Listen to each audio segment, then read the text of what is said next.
So obviously, I've always, I've always knew and believed in God. I just didn't lead my life that way. Yes. I've never put a lot into being a celebrity. That just kind of,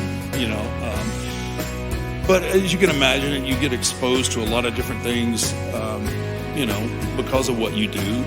And, I lived a pretty excessive lifestyle. And I didn't have I believe in God, but I wasn't living my life for God. Yes. And somehow or another, I met I even actually get a little choked up. Wow. She's awesome. So my wife actually worked with WWE2. Her wrestling, Michelle McCool. And, all right now, easy. Anything to do with me.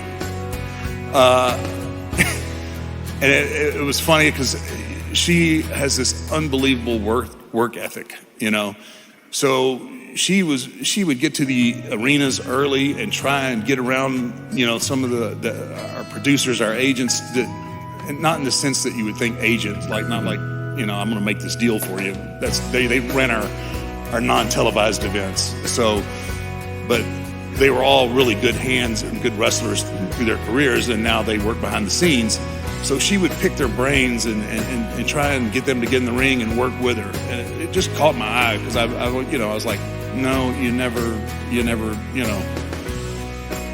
cross over that line. And I always told guys, you don't date people that you work with. And this is not going to work. I said it for years, and then I broke my own motto. I was just like, wow, she's really passionate about this. And you could tell that she was this is what she was wanting to do. It wasn't a stair step to Hollywood or anything else. This is her, she was passionate. So, finally, after a long time of her chasing me around, I was like, not true at all. Finally, she realized that I was not Satan. And, so we ended up dating, and eventually she was living in Florida, and then she comes to Austin, and she started going to Lake Hills first. And I was like, okay, go, I'll be here when you get home. Just, go ahead and do your thing. So she says, would you please just come to church with me one time? I'm like, babe, look, I'm going to walk in there and the rafters are going to start shaking. And I believe in God. I'm good. Just, I don't want to, it's not going to work. But she was very persistent, and she wanted me to be the man that I could be. And that has nothing to do with being the Undertaker. That's right. And so I went, and it was just the perfect circumstance at the perfect time. She pushed me, and I went reluctantly. But once I got there, and I grew up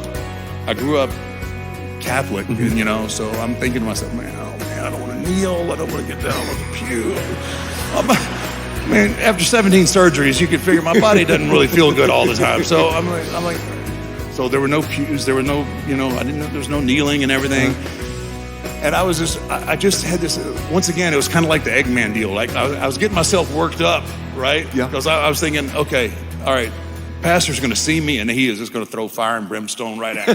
Boom, sinner, and it wasn't nothing like that.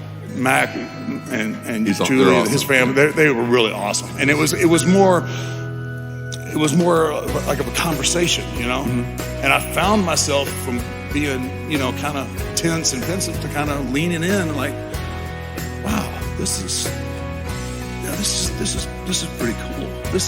Wow. And that started my journey. Yes. Back to leading my life the way I should. Yes. And isn't that great? Thank you. Michelle, and I can't wait for you to meet her one day. She is a very strong woman, and she had to be. And she's the one that put me in the right place for me to get my life back on track again to what really matters. And obviously I'm forever indebted just for that. And not even counting how, she's an awesome mom. She actually just did her mobile loaves and fish training. So she's awesome. She brings the best. She brings the best out of me. And you were telling me too when we've talked. It's so interesting, and just to hear what an amazing testimony of someone bringing you to church. Of course, someone you love so much, and then I don't want to put words in your mouth, but I believe you were telling me like how you knew about God, but then that personal relationship that was that trigger. Yeah, absolutely. That was I wouldn't have been able to give you. I wouldn't be able to recite any kind of scripture whatsoever that first day.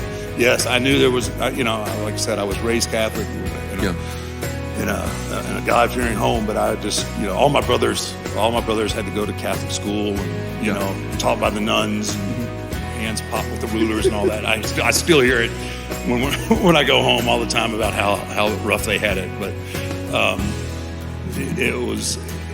Yeah, it was the start of me and my journey, and realizing that there was a whole nother part to life that I was missing out on. And I'm not perfect. Nor am I. No one's perfect. No one here is perfect, Mark. I get that. I mean, I'm still, I'm still in my process. Yes. I'm getting there, but I spend, I spend a lot more time these days reading my Bible and